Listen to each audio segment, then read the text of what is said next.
Okay. सो audit logic में हम lecture number 4 पे आ गए हैं। हमारा अगला टॉपिक है audit evidence.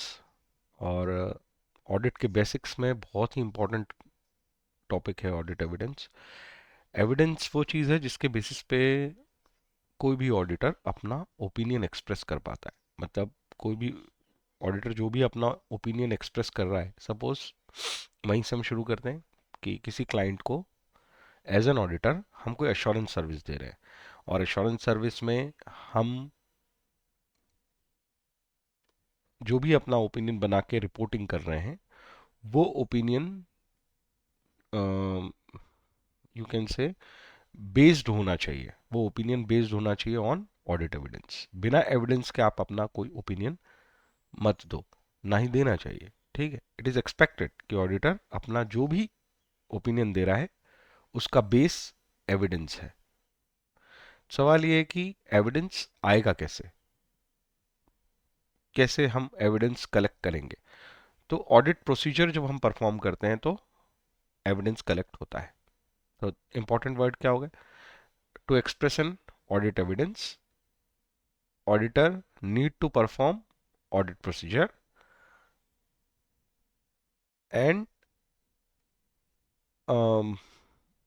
That evidence should be sufficient and appropriate. मतलब सिर्फ एविडेंस होना काफी नहीं है, उसके अंदर दो क्वालिटीज होनी चाहिए। तो ये दोनों क्वालिटी हैं जो एविडेंस में हमें प्रोवाइड करनी है। तो एक क्वालिटी है सफिशिएंसी और एक क्वालिटी है अप्रोप्रिएटनेस। राइट, एक और बार कंक्लूड करते हैं। एज एन ऑडिटर मुझे, मेरी फाइनल रिस्पॉन्सिबिलिटी क्या है? ओपिनियन एक्सप्रेस करना। अगर मैं ओपिनियन एक्सप्रेस करना चाहता हूं तो वो ओपिनियन तभी एक साउंड ओपिनियन है, एक अच्छा ओपिनियन है, जब उसका बेस है कोई ऑडिट एविडेंस। ऑडिट एविडेंस मिलेगा कैसे? ऑडिट प्रोसीजर परफॉर्म करके। और ऑडिट प्रोसीजर परफॉर्म करके जो हम एविडेंस कलेक्ट कर रहे हैं उसके अंदर दो क्वालिटी प्रेजेंट हो, तभी वो अच्छे एविडेंस है। ठीक है, तो एक अच्छा ओपिनियन अच्छे एविडेंस पर डिपेंड करता है, और अच्छा एविडेंस तभी माना जाएगा जब दो क्वालिटीज उस एविडेंस में प्रेजेंट हो। और वो क्वालिटीज क्या है? सफिशिएंसी और एप्रोप्रिएटनेस।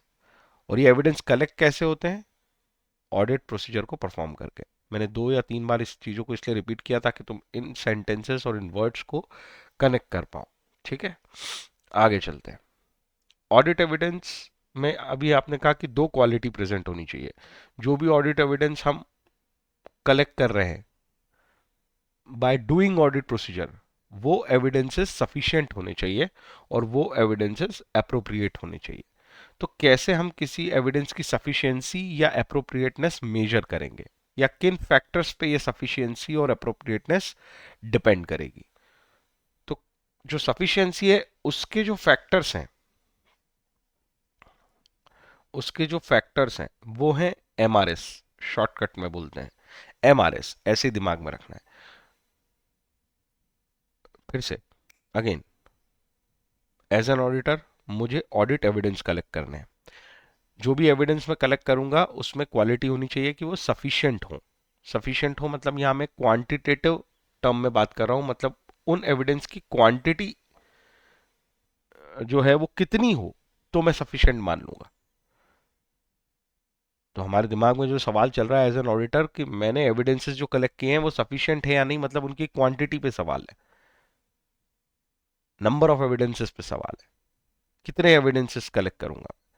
सो वो 3 फैक्टर्स पे डिपेंड कर रहे हैं। M R S, M for materiality, मतलब वो फाइनेंशियल स्टेटमेंट में उस पर्टिकुलर आइटम की मटेरियलिटी पे डिपेंड करेगा कि उसके लिए मुझे कितने एविडेंसेस कलेक्ट करने हैं। सपोज फाइनेंशियल स्टेटमेंट में कोई पर्टिकुलर आइटम है जो बहुत ही मटेरियल है, तो उसके लिए ज्यादा एविडेंस कलेक्ट करना सफिशिएंट माना जाएगा। वो आइटम्स जो फाइनेंशियल स्टेटमेंट में कम मटेरियल है उनके लिए कम एविडेंसेस भी चल जाएंगे। तो फाइनेंशियल स्टेटमेंट में कोई पर्टिकुलर आइटम जिस पे आप एविडेंस कलेक्ट कर रहे हो, सपोज डेटर के लिए एविडेंस कलेक्ट कर रहे हो, रिसीवेबल के लिए कलेक्ट कर रहे हो, तो वो कितना इंपॉर्टेंस रखता है, कितना डिसीजन मेकिंग ऑफ यूजर को हिला सकता है, इन्फ्लुएंस कर सकता है। तो उस पर्टिकुलर आइटम की मटेरियलिटी पे डिपेंड करेगा कि यार कितने एविडेंसेस सफिशिएंट होंगे।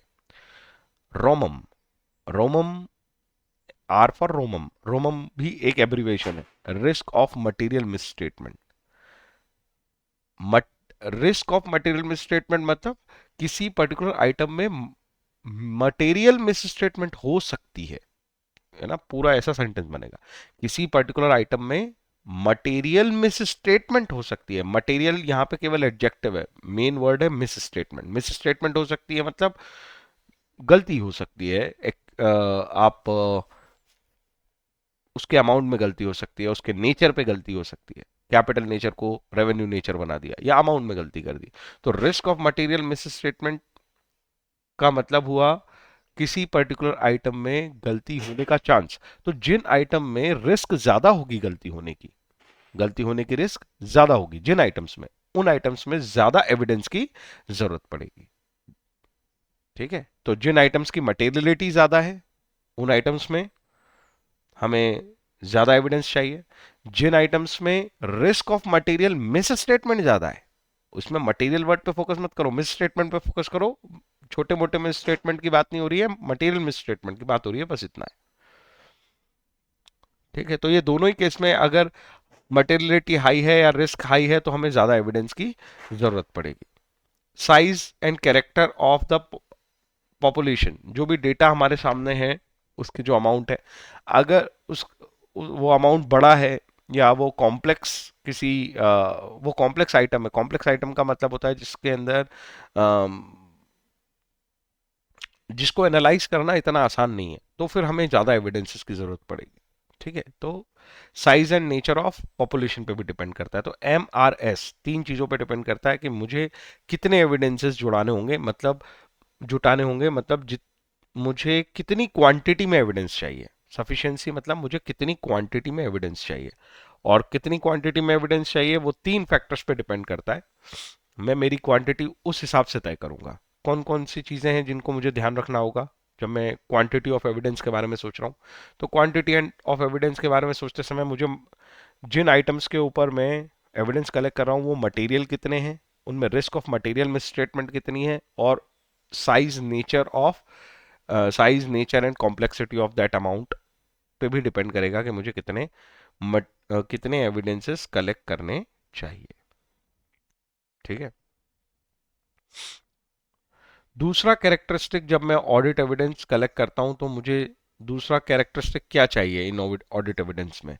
इन ऑडिट एविडेंस में मुझे अप्रोप्रिएटनेस चाहिए। अप्रोप्रिएटनेस का मतलब होता है क्वालिटी से, मतलब जो एविडेंस मुझे चाहिए वो क्वांटिटी एक फैक्टर है, दूसरा फैक्टर क्वालिटी है। जो भी एविडेंसेस मैं कलेक्ट कर रहा हूं वो सफिशिएंट क्वांटिटी के होने चाहिए और अप्रोप्रिएट क्वालिटी के होने चाहिए, ऐसे ये टर्म्स जुड़ेंगी। जो भी एविडेंसेस ऑडिटर ने ऑडिट प्रोसीजर में कलेक्ट किए हैं वो सफिशिएंट क्वांटिटी के होने चाहिए और अप्रोप्रिएट क्वालिटी के होने चाहिए, तभी वो एक अच्छा ओपिनियन एक्सप्रेस कर पाएगा। और हमारे सेंटेंस में और पोटेंशियल आ गया, बात समझ में आई।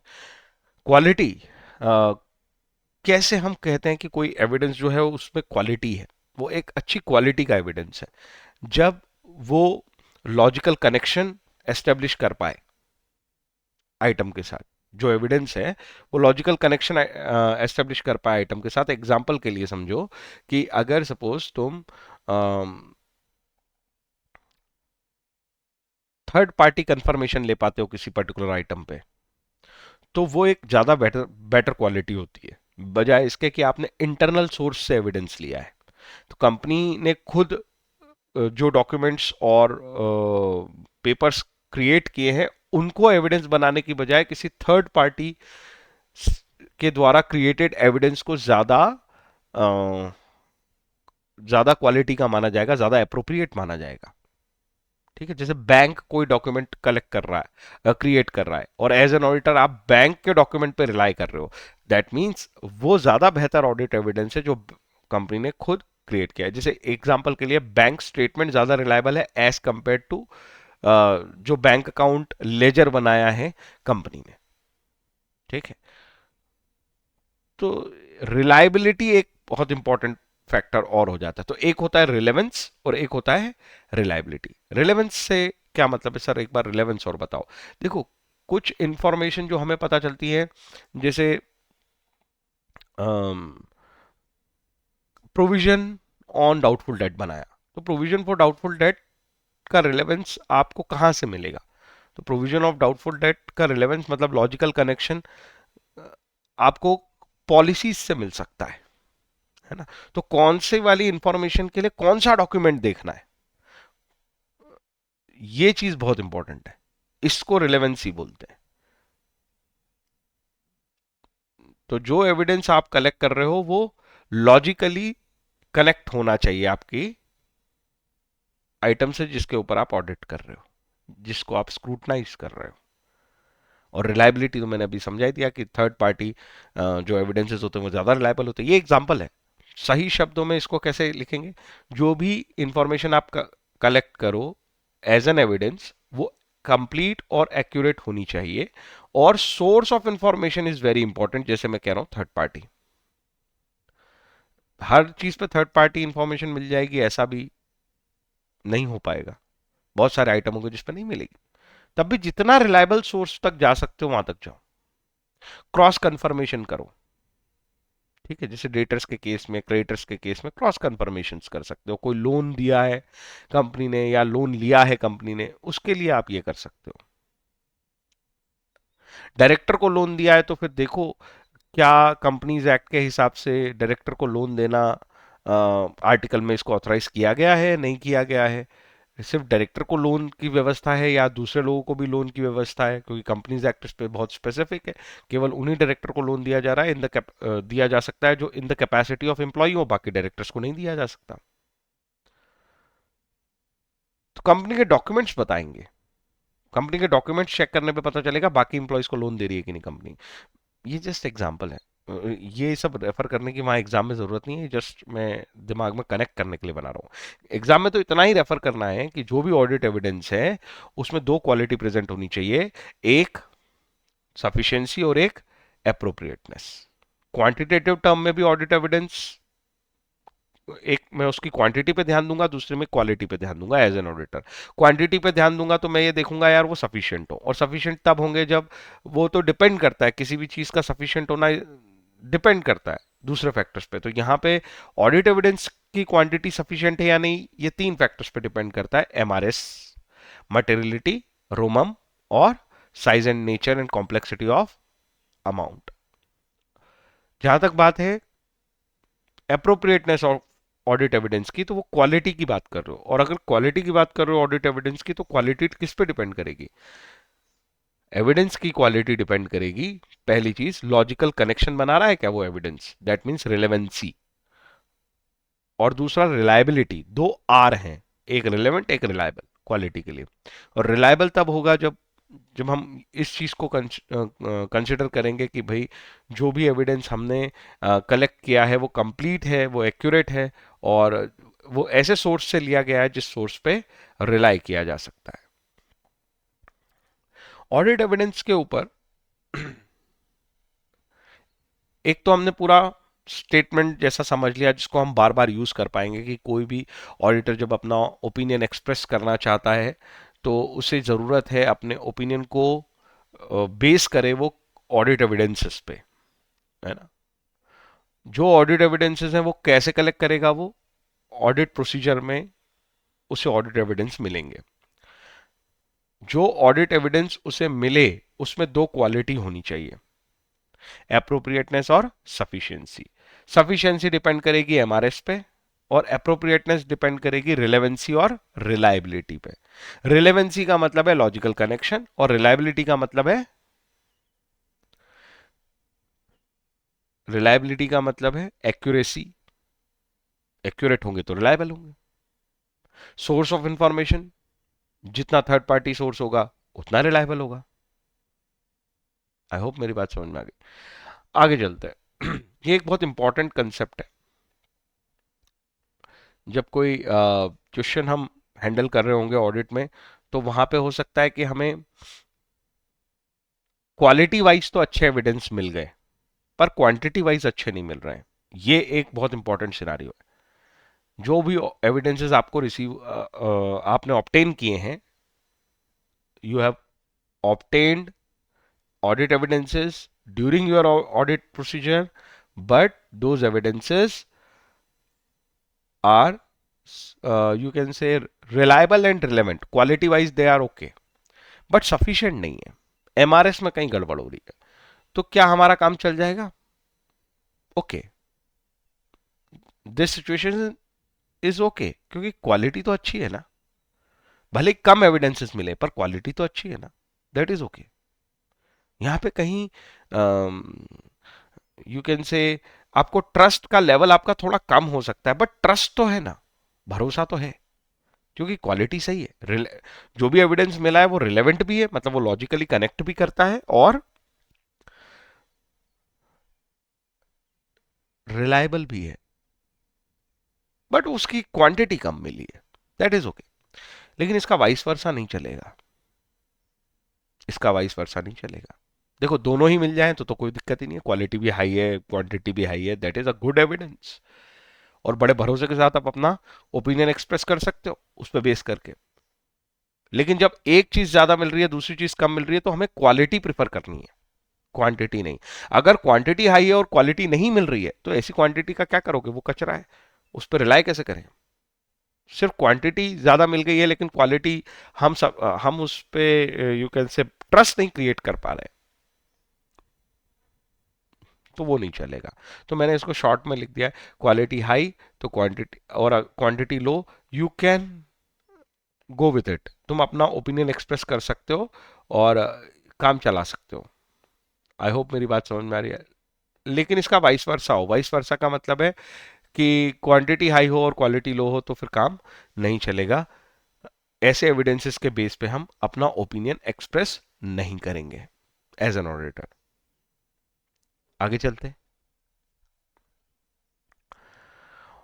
ऑडिट एविडेंस को लेके एक इंपॉर्टेंट कंसेप्ट है, ऑडिट एविडेंस हमेशा क्यूमुलेटिव होता है, मतलब अकेला जब भी हम कोई ऑडिट एविडेंस कलेक्ट करते हैं किसी आइटम के लिए, तो एक सबूत काफी नहीं है, एक एविडेंस काफी नहीं है, हम क्यूमुलेट करके अपना ओपिनियन बनाएंगे। मतलब मुझे मल्टीपल एविडेंसेस मिलने चाहिए किसी एक ट्रांजैक्शन के होने के, किसी ने किसी को पैसे दिए या लिए, ये सपोज हमारी कंपनी किसी को लोन दे रही है तो मेरी बुक्स में भी रिकॉर्ड है, जिसको लोन दिया है उसकी बुक्स में भी रिकॉर्ड है, बैंक के थ्रू दिया है तो बैंक का स्टेटमेंट भी अवेलेबल है, मेरे स्टेटमेंट में भी दिख रहा है, उसके स्टेटमेंट में भी दिख रहा है। इस तरह के क्यूमुलेटिव एविडेंसेस के बाद ही हम इस चीज को इंश्योर कर पाएंगे कि यार ये पर्टिकुलर ट्रांजैक्शन हुआ या नहीं हुआ, हुआ तो as per law, as per regulation हुआ या नहीं हुआ, वो सब तभी तय होगा जब हम क्यूमुलेटिवली देखेंगे, तो आइसोलेशन में नहीं देख सकते किसी ऑडिट एविडेंस को। ठीक है, यहां तक भी ठीक है। अब auditor need to obtain at least persuasive audit evidence. Persuasive का मतलब क्या है? देखो यहां पे भी रिक्वायरमेंट, जैसे ओपिनियन को लेके हमने एक बात पढ़ी है कि भाई आप जो ऑडिट पे ओपिनियन देते हो वो कैसा होना चाहिए, जो एश्योरेंस देते हो वो कैसा होना चाहिए, ओपिनियन जो एश्योरेंस देते हो वो कैसा होना चाहिए, आपका एश्योरेंस कैसा हो।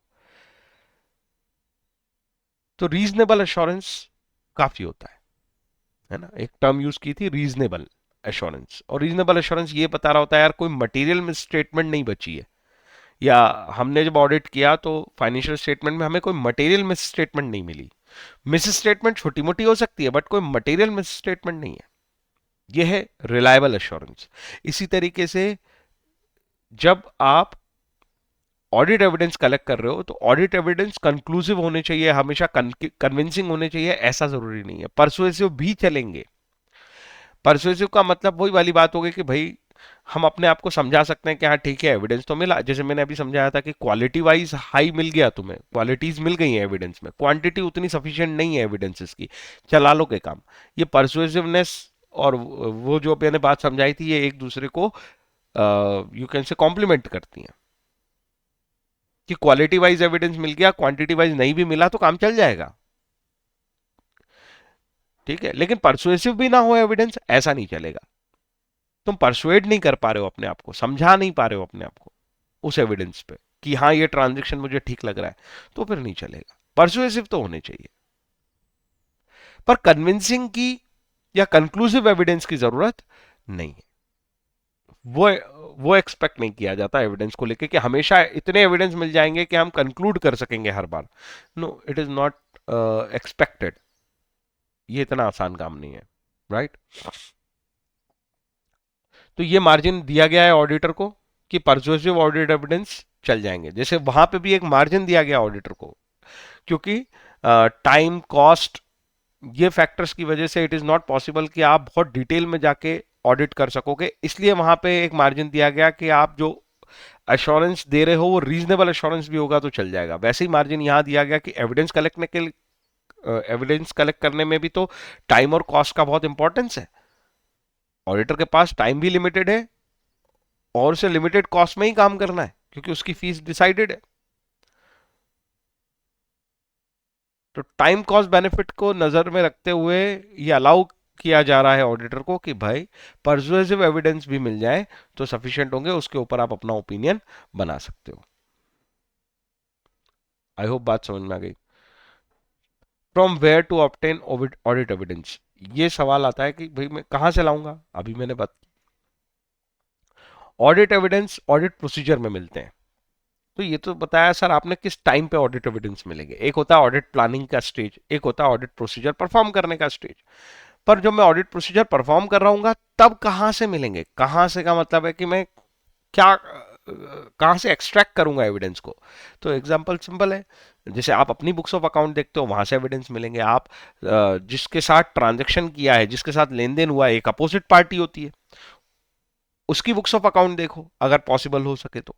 थर्ड पार्टी की बुक्स ऑफ अकाउंट देखो अगर पॉसिबल हो सके तो हमारी बुक्स ऑफ अकाउंट तो बिल्कुल हमारे पास अवेलेबल होगी। बाकी अदर इंफॉर्मेशन हैं, सपोर्टिंग डॉक्यूमेंट्स बोल सकते हो, हमारे ही डॉक्यूमेंट्स है, एओए, एमओए, मिनट्स, और उसके अलावा थर्ड पार्टी के कंफर्मेशंस, थर्ड पार्टी के डॉक्यूमेंट्स, थर्ड उनके द्वारा जनरेट किए गए डॉक्यूमेंट्स, राइट? लाइक जैसे बैंक जनरेट करके देती है बैंक स्टेटमेंट, है ना? कोई लेजर का डिटेल भेजा है क्लाइंट ने हमारे, या उन्होंने कंफर्म करके दिया है कि हाँ उनके लेजर में किस तरीके से उस पर्टिकुलर ट्रांजेक्शन जिस पे आप उनसे सवाल पूछ रहे हो किस तरीके से उसको रिकॉर्ड किया गया, तो वो एविडेंसेस भी आपको सपोर्ट देते हैं। तो अपनी books of account, other information जैसे एमओए से मिल रही है, एओए से मिल रही है, मिनट्स से मिल रही है। मिनट्स मतलब जो भी मीटिंग में हुआ बोर्ड ऑफ डायरेक्टर्स की, वहां पे जो प्रिपेयर किया गया डॉक्यूमेंट, जो भी डिसीजन लिए गए, जो भी रिजोल्यूशन पास किए गए, उनसे आपने एक्सट्रैक्ट किया है। ये सब वो प्लेसेस हैं जहां से आपको ऑडिट एविडेंस मिलेगा। तो ऑडिट एविडेंस कहां से मिलेगा? बुक्स ऑफ अकाउंट से, अदर डॉक्यूमेंट से जो हमें बुक्स ऑफ अकाउंट के अलावा सपोर्ट देंगे, उसके एग्जांपल एमओए, एओए, मिनट्स, और थर्ड पार्टी कंफर्मेशंस। ठीक है, ये भी हो गया। यहां तक जो भी हमने पढ़ा है उसको एक बार कंक्लूड करते हैं, फिर लेक्चर में आगे बढ़ते हैं।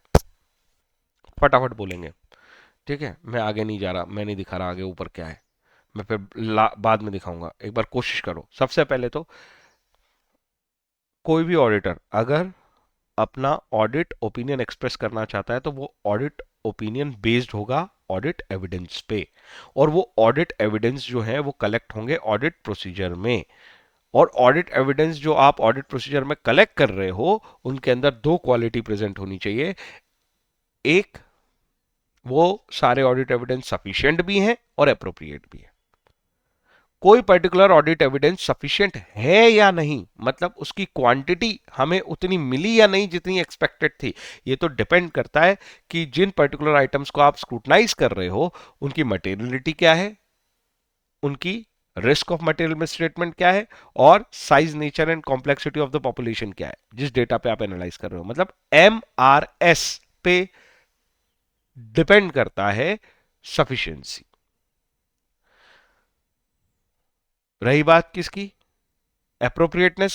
ये क्वालिटी कैसे मिलेगी ऑडिट एविडेंस? हम कब मानेंगे कि यार जो पर्टिकुलर ऑडिट एविडेंस मुझे मिला है वो एप्रोप्रिएट है? उसमें दो चीजें देखनी पड़ेंगी, दो आर चेक करने पड़ेंगे, एक रिलेवेंसी और एक रिलायबिलिटी।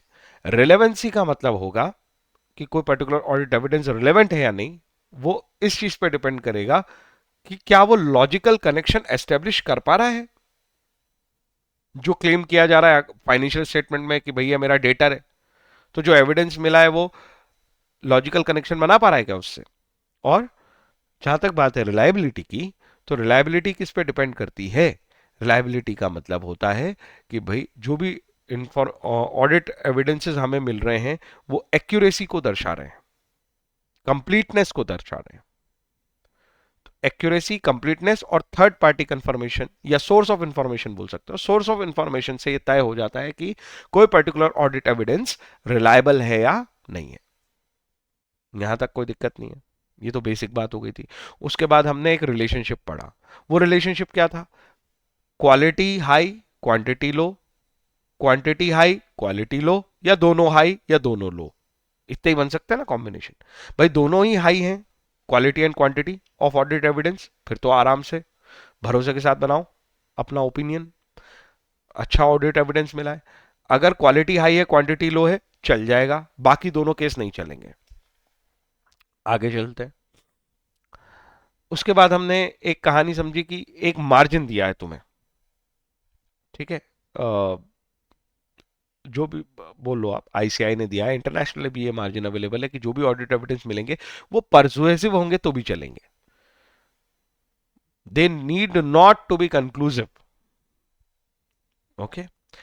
इसके अलावा हमने ऑडिट एविडेंस को लेके और क्या बात पड़ी है? कहां से लाओगे ऑडिट एविडेंस? तो ऑडिट एविडेंस कहां से लाएंगे हम? बुक्स ऑफ अकाउंट से, अदर डॉक्यूमेंट से जो इंफॉर्मेशन प्रोवाइड कर रहे हैं जैसे एमओए, एओए मिनट्स, और थर्ड पार्टी कंफर्मेशन से हम ऑडिट एविडेंस लाएंगे। एक कहानी और थी जो हमने पढ़ी थी, वो थी क्यूमुलेटिव नेचर के होते हैं ऑडिट एविडेंस, मतलब बहुत सारे छोटे छोटे एविडेंस मिलजुल के प्रॉपर ऑडिट एविडेंस बनाते हैं। ठीक है, एक ही डॉक्यूमेंट एविडेंस का सफिशिएंट नहीं है। ठीक है, डॉक्यूमेंट भी दिख रहा है, सामने वाली पार्टी एग्री भी कर रही है, दूसरे की बुक्स में भी दिख रहा है, सब मिलजुल के एविडेंस क्रिएट करते हैं, तो क्यूमुलेटिव नेचर का होता है। तो अभी तक जो हमने पढ़ा वो हमने देखो रिकॉल कर लिया मुश्किल से 2-3 मिनट में। ओके। और ये जो चीजें हम बेसिक पढ़ रहे हैं ये आगे के बहुत सारे टॉपिक्स में इनके स्टेटमेंट्स हम यूज करेंगे, इसलिए इन स्टेटमेंट्स पे कमांड होनी चाहिए और इनकी क्लैरिटी होनी चाहिए कि मुझे क्या चाहिए ऑडिट एविडेंस के नाम पे। अब मैं इसके दूसरे टाइप के फ्लो पे जा रहा हूं इसी टॉपिक में, और बड़ा इंटरेस्टिंग है कि सर हम एज एन ऑडिटर ऑडिट करने गए, समझना इस चीज को, एज एन ऑडिटर हम ऑडिट कर रहे हैं, हम प्रोसीजर में हैं, पर सिचुएशन आई, अलग अलग सिचुएशन आ सकती है ना, तो एक पर्टिकुलर सिचुएशन की बात करते हैं। एक सिचुएशन हमारे सामने खड़ी है, वो ये है कि जिस तरह के एविडेंस को हम खोज रहे हैं वो अवेलेबल नहीं है। मेरे दिमाग में आ गया कि यार भाई मेरे को कोई पर्टिकुलर चीज चेक करनी है, तो मुझे एक डॉक्यूमेंट कंपनी से ऐसा मिलना चाहिए, थर्ड पार्टी से ऐसा मिलना चाहिए, अपोजिट पार्टी से ये मिलना चाहिए। मेरे दिमाग में बना हुआ है फ्रेमवर्क, मुझे ये 2 चीज 3 चीज चाहिए, और मुझे वो मिल नहीं रहा। एक एग्जांपल के लिए, मैं डेटर कंफर्म करना चाहता हूं, और डेटर कंफर्म करना चाहता हूं, और डेटर कंफर्म करने के लिए एज एन ऑडिटर मैंने अपना दिमाग बना लिया कि जो अपोजिट पार्टी है जिसको हमने क्रेडिट पे सेल किया है वो कंफर्म कर दे। उससे कांटेक्ट नहीं हो पा रहा, उसको मेल लिख रहे हैं तो वो रिस्पॉन्ड नहीं कर रहा, कंपनी से मैनेजमेंट से बात करने कि प्लीज हमारी उनसे बात करा दो, तो कंपनी कह रही है कि वो कंपनी जो है अभी उस पर लीगल केसेस चल रहे हैं, उनसे कांटेक्ट नहीं हो पा रहा, कंपनी भी ने भी कह दिया यार मैं असमर्थ हूं, वो इंसॉल्वेंसी प्रोसीजर में। क्या उस कंपनी की बात गलत है? कंपनी की बात गलत, सही में इंसॉल्वेंसी प्रोसीजर है, कंपनी की भी बात गलत नहीं होगी, नहीं कर पाएगी वो रिस्पॉन्ड अगली कंपनी। अब उस केस में हम क्या करें? हमें तो वो डेटर का आइडेंटिफाई करना है कि हाँ वो एक जेन्युइन डेटर है, सही में तुमने क्रेडिट सेल की है, ये फेक ट्रांजैक्शन नहीं है, पर ये पॉसिबल नहीं हो पा रहा। मुझे डाउट आ गया है वहां पे, मेरा डाउट मेरे को सेटिस्फाई करना है। तो आप क्या करोगे ऐसे केस में कि आपका अगर इंटेंडेड एविडेंस आप ऑब्टेन करने में असमर्थ हो, you are not in a situation to obtain your intended evidence, इस सिचुएशन में आप हमेशा अल्टरनेट ऑडिट प्रोसीजर को अप्लाई करोगे।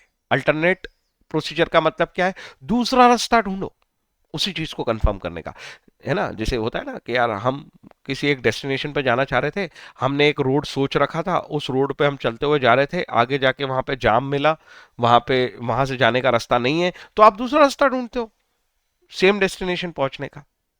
बस यही तरीका है, इसको बोलते हैं अल्टरनेट ऑडिट प्रोसीजर। अल्टरनेट का मतलब है कि जो अल्टरनेटिवली यूज की जा सकती है ऐसी प्रोसीजर लगा लो। आई होप मेरी बात समझ में आई। इसको शॉर्ट में हम बुलाएंगे, अगर आपको इंटेंडेड ऑडिट एविडेंस नहीं मिल रहा है तो आप अप्लाई करो अल्टरनेट ऑडिट प्रोसीजर। कोई डाउट?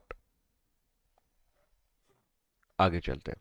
हाँ, अल्टरनेट ऑडिट प्रोसीजर से इंटेंडेड एविडेंस नहीं मिलेगा तो सर कैसा एविडेंस मिलेगा? आपने तो कहा ना इंटेंडेड तो मिल ही नहीं रहा, तो फिर कैसा एविडेंस मिलेगा? जब हम आप परफॉर्म करते हैं तो हमें जो एविडेंस मिलता है उसको हम बुलाते हैं एक नए नाम से, उसका नाम होता है कोरोबोरेटिव एंड और परसुएसिव ऑडिट एविडेंस। हमने पढ़ा ही था कि परसुएसिव भी चल जाएगा इंटेंडेड नहीं मिला तो। कोरोबोरेटिव का मतलब क्या होता है? एग्जैक्ट कोरोबोरेटिव का मतलब होता है रिलेटेड इंफॉर्मेशन मिल गई आपको, तो कोरोबोरेट कर रही है जो, मतलब रिलेट कर रही है जो। तो जब आप अप्लाई करते हो, जब आप अल्टरनेट ऑडिट प्रोसीजर अप्लाई करते हो, तो जो एविडेंस मिलते हैं वो इंटेंडेड तो नहीं है, तो कौन से वाले हैं? क्या नाम से बुलाया जाए ऐसे एविडेंसेस को? हम परसुएसिव या कोरोबोरेटिव ऑडिट एविडेंस बुलाएंगे। आई होप मेरी बात समझ में आ गई। ये वर्ड ही तो वजन लाते हैं आंसर में, कि आपने उस सिचुएशन में क्या किया। तो आंसर कैसे लिखेंगे इस चीज का? वो तो केस केस स्टडी बना के दे देगा, ऐसे ही जैसे मैंने अभी बताया कि आप इंटेंडेड ऑडिट एविडेंस ऑब्टेन नहीं कर पा रहे हो, मैनेजमेंट से बात कर रहे हो, मैनेजमेंट भी आपको सपोर्ट नहीं दे पा रहा है, जबकि मैनेजमेंट अपनी जगह पे जेन्युइन है, और आप उस सिचुएशन में क्या करोगे? तो हम यही लिखेंगे कि भाई ऐसी सिचुएशन में हमको अल्टरनेट ऑडिट प्रोसीजर अप्लाई करनी चाहिए, और स्ट्राइव करना चाहिए कि हमें किसी तरीके से कोरोबोरेटिव या परसुएसिव ऑडिट एविडेंसेस मिल जाए, फिर हम अपना ओपिनियन बना सकते हैं। ये भी अवेलेबल नहीं हुआ है सर, तो हाँ वो सब सिचुएशन हम देखेंगे, पर ऑडिट एविडेंस के टॉपिक के लिए इतना सफिशिएंट है। ठीक है, इस टॉपिक का लास्ट पार्ट, जो भी एविडेंसेस होते हैं उसको मैं दो पार्ट में समझा सकता हूं, या तुम समझ सकते हो एज एन ऑडिटर। जो भी एविडेंसेस होंगे वो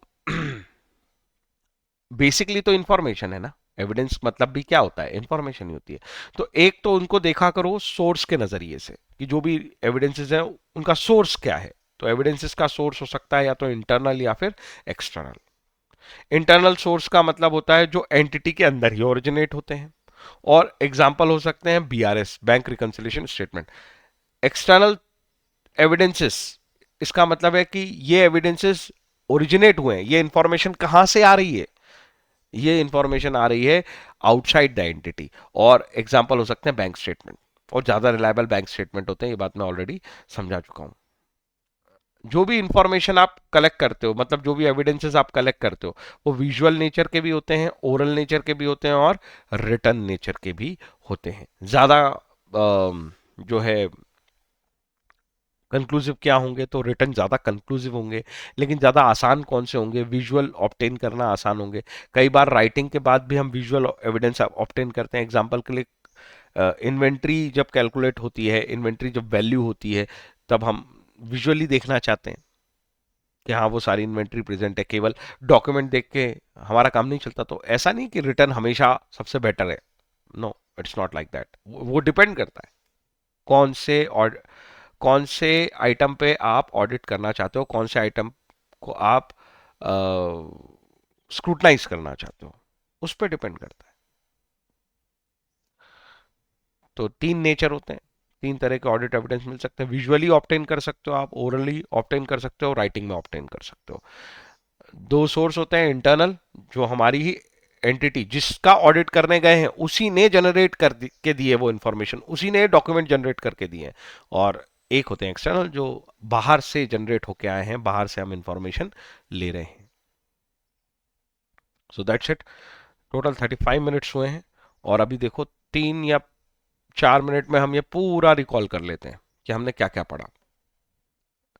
सबसे पहले तो हमने ऑडिट एविडेंस को समझा। ऑडिट एविडेंस की शुरुआत कैसे की मैंने, एज एन ऑडिटर।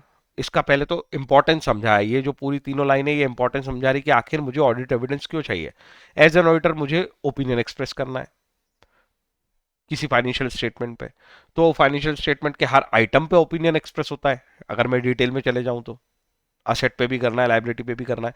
उसके भी अंदर चला जाऊं तो मैं असेट के अंदर मेरे को डेटर पे ओपिनियन बताना है, तो भाई मैं डेटर पे ओपिनियन तब दे पाऊंगा जब मेरे पास कोई बेस हो उसको लेके। तो बेस कैसे आएगा, ऑडिट प्रोसीजर परफॉर्म करते समय मैं एविडेंसेस कलेक्ट करूंगा और तब मैं बता पाऊंगा कि यार मैंने डेटर चेक कर लिया, इसके अंदर कोई मटेरियल मिसस्टेटमेंट नहीं है। ठीक है, अब तुम ऐसे समझ सकते हो, इसको रटने की जरूरत नहीं है। अगली बात, दो क्वालिटी मुझे हर एविडेंस में चाहिए। जो भी एविडेंसेस मैं कलेक्ट कर रहा हूं वो सफिशिएंट भी होने चाहिए और अप्रोप्रिएट भी होने चाहिए।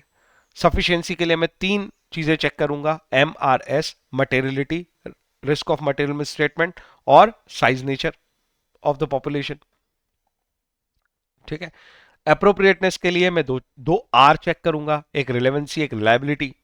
रिलेवेंसी लॉजिकल कनेक्शन है, रिलायबिलिटी कंप्लीट, एक्यूरेट और सोर्स पे डिपेंड करती है कि कोई पर्टिकुलर एविडेंस कितना रिलायबल है। अगर ये दोनों क्वालिटी किसी एविडेंस में प्रेजेंट है, दोनों ही प्रेजेंट है और दोनों ही अच्छे लेवल की प्रेजेंट है, तो फिर तो कोई दिक्कत ही नहीं है, मैं उस पर अपना ओपिनियन एक्सप्रेस कर सकता हूं। लेकिन अगर क्वालिटी हाई है और क्वांटिटी लो है तो मैं काम चला लूंगा, और अगर क्वांटिटी हाई है पर क्वालिटी में दम नहीं है तो फिर मेरा काम नहीं चलेगा। इस पे क्वेश्चन आएंगे, इस बात को मैं कंक्लूड कर चुका। ठीक है, अभी तो हम इसको पूरा स्टैंडर्ड ऑन ऑडिटिंग में और वर्ड्स अपने साथ जोड़ते जाएंगे, पर पहले बेस इतना तो हो कि हमें समझ में आए कि ऑडिट एविडेंस से रिलेटेड हमें कितनी बातें करनी है ना, उसका कुछ बेस बना रहा हूं मैं।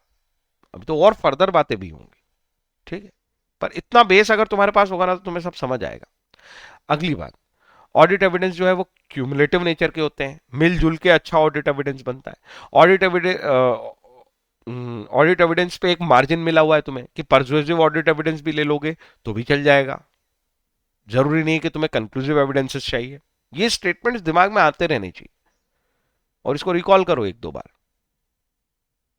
फिर देखो तुम्हें कितना लॉजिकल लगता है ये सब्जेक्ट। आगे चलते हैं, कहां से लाएं ऑडिट एविडेंस, तो बुक्स ऑफ अकाउंट से ले आओ, अदर डॉक्यूमेंट से ले आओ, थर्ड पार्टी से ले आओ।